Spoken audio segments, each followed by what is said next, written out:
I was surprised to see in this popular infographic that there was evidently promising evidence that coconut oil could help with obesity.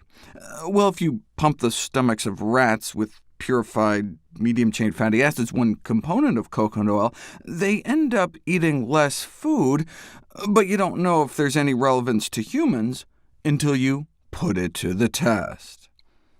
Researchers compared breakfast with the same amount of dairy fat, coconut oil fat, or tallow, beef fat, and no effect on hunger, fullness, satisfaction, or how much they then went on to eat at lunchtime.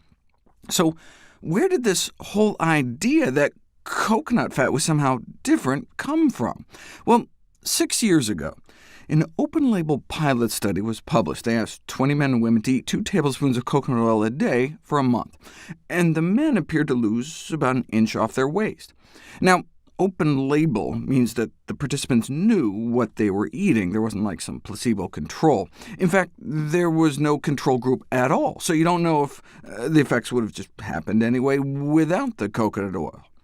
There's a well-recognized effect in dietary studies where just being in a dietary study under observation tends to lead to a reduction in caloric intake, because, they're going to weigh you and looking over your shoulder.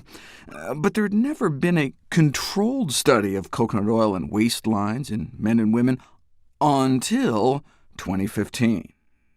About 100 men and women were given about a tablespoon of coconut oil a day for 3 months, and lost nearly an inch off their waist after 3 months compared to control. What did the control group get instead? Nothing.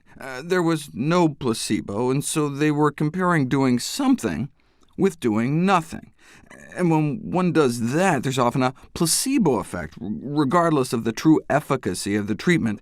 And they also suggested the coconut oil group may want to take their dose with fruit, and if they did end up eating more fruit, that in and of itself may help, as despite its sugar content, fruit consumption tends to be associated with anti-obesity effects.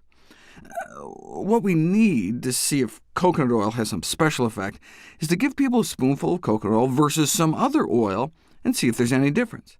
And when you do that, 2 tablespoons of coconut oil a day versus 2 tablespoons of soybean oil a day, no significant difference in waistlines. But what did happen was a significant increase in insulin resistance in the coconut oil group, which is what eventually causes type 2 diabetes, despite being told to increase fruits and vegetables, cut down on sugars and animal fat, and despite an exercise program of walking 50 minutes a day, 4 days a week.